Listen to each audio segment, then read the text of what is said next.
welcome back to this week's, I'm going to call this our digital study group, online study group, virtual study group. Let me know in the comments, digital, online or virtual, what's the best word for this? Anyway, this is our Celtic Languages study group and today we are focusing on Irish.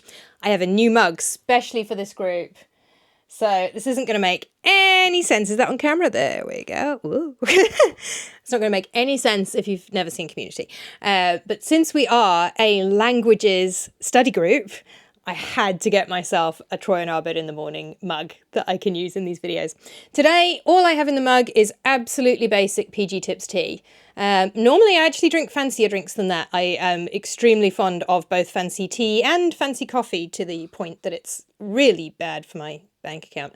But today is just absolutely bog standard PG Tips milk, no sugar, because I was just in the mood for something simple. Cheers. If this is your first session of our Celtic Languages online study group, then welcome. I'm Juliet. I'm an Irish citizen. My parents have lived in Wales for 20 years and I don't speak either language, so I am working on putting that right. Our textbook for our study session today that we'll be using is once again Dara O'Shea's book that I am reluctant to correctly pronounce the title of. It sort of looks like Mother Folklore. I do not think that is how you are supposed to pronounce it, but I'm not going to say how you are supposed to pronounce it because it is a rude word. It means mother language, obviously. Mother folk. Not sure of the exact meaning of kind of folklore. To do with kind of folk and so on. I mean, it's clearly a pun, obviously. It does mean something perfectly respectable in Irish, but it sounds like something not perfectly respectable in English, because that's the joke. Anyway, that is the book we'll be referring to in our study session today. You don't need to have your own copy. I'm just going to read out some sections from it.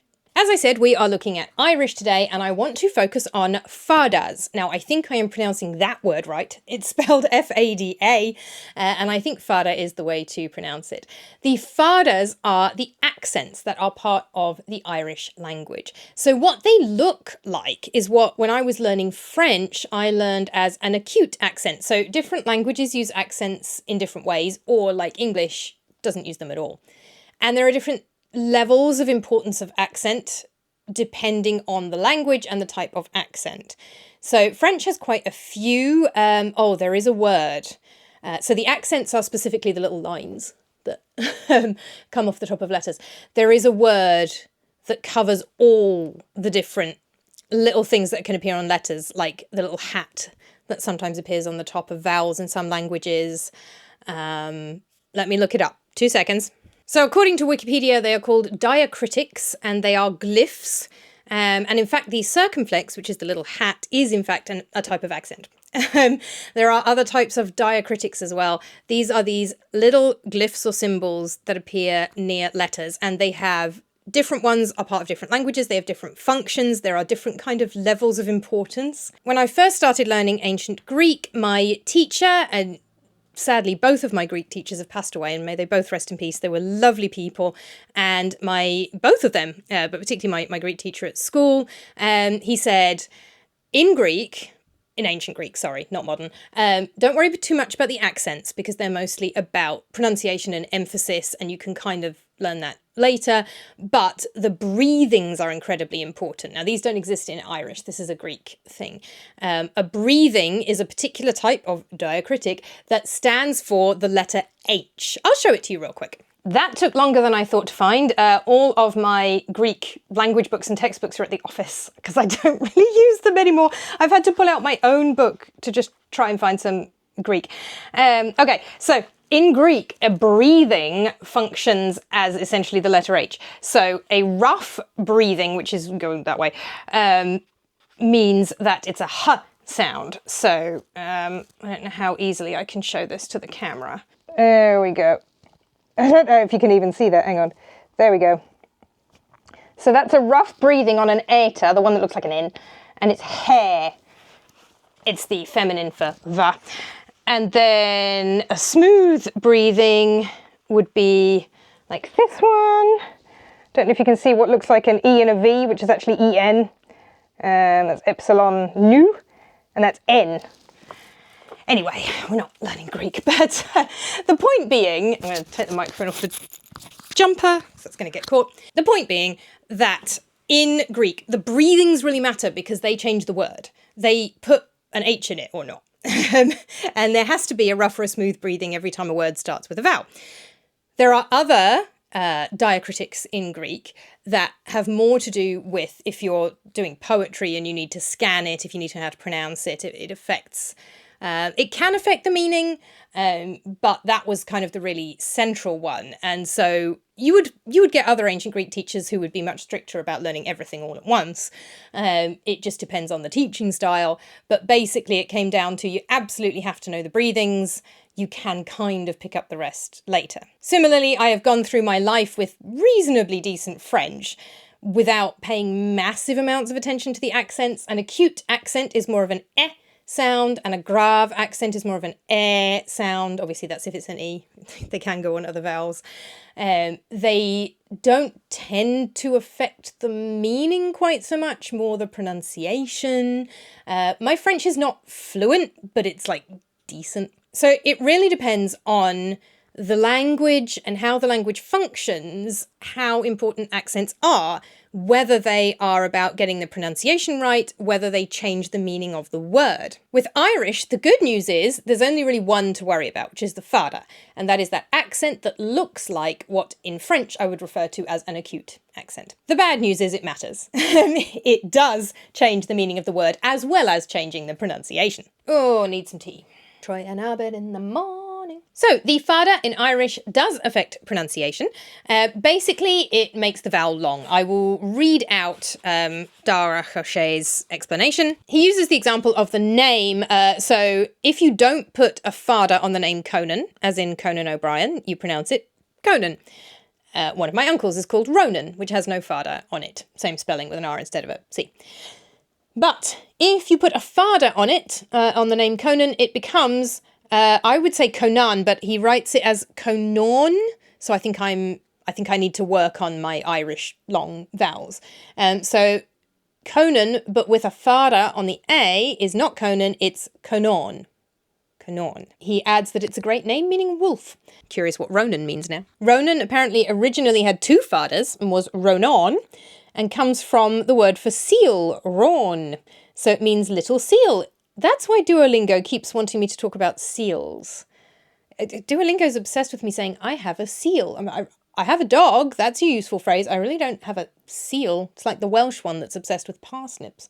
Although even parsnips are more useful than seals. Anyway, so that's what my uncle's name means, little seal. So the fada in Irish does affect the pronunciation, as most diacritics do. It creates that long vowel, but it also affects the meaning because there are words in Irish that are spelled in terms of the letters the exact same way, but one has a fada, or maybe more than one fada, yeah, and the other version doesn't, and they mean completely different things. So the fadas in Irish are really important, not just because, of course, it's important to try and get the pronunciation right or as accurate as we can, but also because they can, in fact, change the meaning. So I'm just going to kind of read through. Dara Hochet provides a little list, just one page, of some examples of words that have different meanings depending whether there is a fada on them or not. As ever, I'm doing my best with the pronunciation. I'm a beginner, so it's not going to be great. Please do forgive that, but I'm working on it. We start with a fairly important one. Éire, Ireland, the name of the country. Ireland has a fada. I believe Éire is the pronunciation. And then there is a word that is spelled the same, presumably would be less likely to have a capital E, but is spelled the same but without the fada, which means a burden. And I'm not sure how to pronounce it without the fada, but I guess Éire, maybe? Somebody please let me know if you know. So yes, a burden. The name of the country is not a burden. It's an entirely different word. The fada makes a big difference. Now, obviously that one, you have the advantage of if it's Éire, as in the country of Ireland, it will have a capital E. But that is not the case with all of them. So the next example is spelled like the English stair, S-T-A-I-R. I am, again, a little bit not sure of the pronunciation of either version. But stare with a fada is frenzy. And I don't know how you make this vowel shorter. Star? Now I'm going to have to kind of try and find out how to pronounce it. But without the fada, it means history. You could say that history is a frenzy as a whole, I guess. Another one where a capital letter may or may not be used. Riocht, kingdom. So it'd be Riocht. I'm not sure if you pronounce the CH though. Riocht, kingdom. Riecht, disguise. Okay, I know how to pronounce this one. So, without a fada, crack, mirth or merriment. Great crack, that is a phrase that I do know, and I do know how to pronounce it. So if that's crack, then stare must be star, presumably. Anyway, so, crack is a phrase I know. I'm here for the crack. I'm here for the fun, the laughs. It's really untranslatable, which is why, of course, people who are not speaking, either don't speak the Irish language or just happen to be speaking English at that moment will say great crack using the Irish word, because there is no English translation for crack. It's crack. Anyway, if you put a fada over the A, I'm not 100% sure how that affects the pronunciation, but it means a body part on your back lower end. It's a technical term for, a down there bodily orifice. An avan, I think that's how we pronounce that one, is a tune or a strain of music. Avon is a river. Like Avon in, is Avon Celtic? Is it English? Anyway, Avon in, I guess it must be a Brittonic word, maybe? Avon means river. Famously, the River Avon in England means river, because Avon is either an Old English or a Celtic word for river. So, yeah, Avan, river. Avon, tune or strain of music. I'm still not sure how it affects the pronunciation on these diphthongs, these AIs, but these are spelled like the English word fail, but I don't think either one is pronounced that way. But a fal, destiny or capability. Foul, I think. Hiccup. Dwan, fishhook. Dwan, poem or song. Fan, straying or wandering. Fan, stay. Cat, another diphthong. Card, 100 or first. Cat. Permission. Then we have briquine, a peat briquette. So that's a bit of a historical term. Like the island of Great Britain, there are plenty of peat bogs in Ireland. This is something I know about from history because this is where we find extremely well preserved bodies known as bog bodies, which I won't put up a picture of because I don't want YouTube to... I'm not monetized on this channel, but to complain about images of dead bodies. But anyway, bog bodies, mostly from the European Iron Age, found all across Europe from the Iron Age, people were usually killed violently, probably executed or sacrificed. We know that from Roman texts, Greco-Roman texts that talk about it, and also the archaeological evidence. And they were then put into peat bogs. A peat briquette has nothing to do with human sacrifice. It's like a brick made out of peat. Could be used as a building material. We see it a lot in Highlands and Islands of Scotland. Anyway, that was a diversion on peat bogs. I start talking about peat bogs and I end up talking about human sacrifice. I talk about human sacrifice too much, I think. I keep freaking out people at work.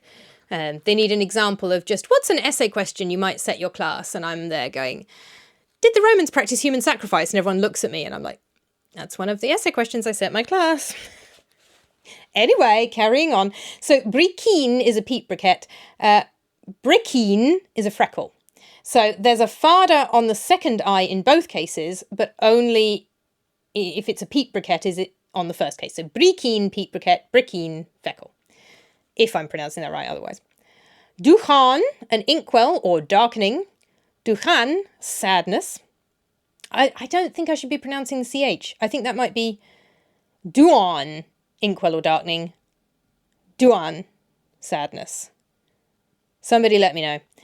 And finally, Morvela, or Morvela, big-mouthed. Morvela, main road. I need to work on my pronunciation of these CHs and things. Diphthongs and CHs I'm struggling with at the moment. And obviously just like, I'm not familiar with most of this vocabulary except for crack and era. And even error, I'm not sure I'm pronouncing right. Right, well, I think this study session has definitely flagged up where I need to work on pronunciation. I mean, I need to work on pronunciation altogether. But I think the particular areas I need to try and work on more, diphthongs, anything where there's two vowels together, I'm extremely uncertain of. And these CHs, I just automatically go into, I mean, Scottish is two different languages, but I'm so familiar with Scots or Scottish Gaelic or just English speaking but Scottish terms like loch, and the Greek letter chi in ancient Greek. That's the one that looks like an X. It's actually pronounced like a ch, like the CH in loch. Obviously I'm familiar with ancient Greek, so I'm just so used to a CH being ch that I really am struggling with the CH in Irish. But it does make that sound in Darach. So I know, because he explains how to pronounce his name. There we go. Here's the author of the book. Oh, hang on, that's not in focus. There we go. There we are. Darach O'Shea. So maybe I'm right. Maybe it should be a sound, or maybe it sometimes is and sometimes isn't. Okay, so I'm going to make a note. That's what I need to work on kind of immediately, is the CH and anytime two vowels are together. Hopefully just building up more vocabulary will achieve that. Duolingo, at the stage I'm at, is currently still obsessed with seals. It does like talking about reading, drinking and eating a lot. Hopefully, as I keep doing it, building vocabulary will build pronunciation at the same time. Like I said, I know how to pronounce crack because I know the word. I'm familiar with the word. I've heard it lots. I know what it means. And the pronunciation just kind of comes with that. So I think just building up vocabulary will help there. Thank you so much for coming to study group today. Hopefully you'll join me again next week. Let me know in the comments if there's anything in particular you want to look at in study group. Otherwise, obviously, I'm still very much a beginner. We are very much on the absolute basics of beginning to learn the Irish language. And if you are tuning in for the Welsh study sessions, then the same is true of Welsh as well. I'm just slightly better at pronunciation on that one. But do let me know of any kind of beginners language topics that you would be interested in all of us looking at together in our next study group session. Otherwise, I will have a think about the next topic that I want to look at. See you next week. Bye. Hello, tired doggy. Is it time to walk back to the car and get you home? Yeah? Yeah.